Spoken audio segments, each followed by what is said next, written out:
The brain is an amazing and complex organ. And while many people are fascinated by the brain, they can't really tell you that much about the properties about how the brain works because we don't teach neuroscience in schools. And one of the reasons why is that the equipment is so complex and so expensive that it's really only done at major universities and large institutions. And so in order to be able to access the brain, you really need to dedicate your life and spend 6.5 years as a graduate student just to become a neuroscientist to get access to these tools. And that's a shame because 1 out of 5 of us, that's 20% of the entire world, will have a neurological disorder. And there are 0 cures for these diseases. And so it seems that what we should be doing is sort of reaching back earlier in the education process and sort of teaching students about neuroscience, and so that in the future they may be thinking about possibly becoming a brain scientist. And so when I was a graduate student, my lab mate Tim Marzullo and myself decided that, what if we took this complex equipment that we have for studying the brain and made it simple enough and affordable enough that anyone, an amateur or a high school student, could learn and actually participate in the discovery of neuroscience. And so we did just that. A few years ago, we started a company called Backyard Brains. We make DIY neuroscience equipment, and I brought some here tonight, and I want to do some demonstrations. You guys want to see some? All right. All right, so I need a volunteer. So right before, what is your name? All right, Sam. I'm going to record from your brain. Have you had this before? No. Okay. All right. I need you to stick out your arm for science. Roll up your sleeve a bit. All right. And so what I'm going to do, I'm putting electrodes on your arm, and you're probably wondering, I just said I'm going to record from your brain. What am I doing with your arm? You have about 80 billion neurons inside your brain right now. They're sending electrical messages back and forth and chemical messages. But some of your neurons right here in your motor cortex are going to send messages down when you move your arm like this. It's going to go down across your corpus callosum, down onto your spinal cord, your lower motor neuron, out to your muscles here. And that is electrical discharge. It's going to be picked up by these electrodes right here. And we're going to be able to listen to exactly what your brain is going to be doing. So I'm going to turn this on for a second. Have you ever heard what your brain sounds like? All right, let's turn it on. So go ahead. Go ahead and squeeze your hand. All right, so what you're listening to, so this is your motor units that are happening right here. Okay, so let's take a look at it as well. So I'm going to stand over here.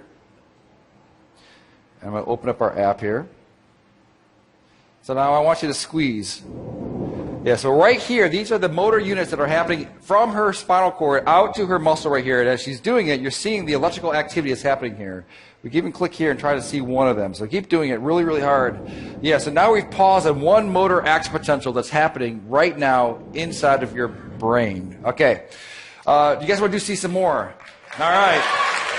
That's interesting, but let's get it better. Okay. I need one more volunteer. Okay. What is your name, sir? Miguel. All right. You're going to stand right here. So Miguel, when you're moving your arm like this, your brain is sending a signal down to your muscles right here. I want you to move your arm as well. All right, so your brain is going to send a signal down to your muscles. And so it turns out that there is a nerve that's right here that runs up here that innervates these 3 fingers.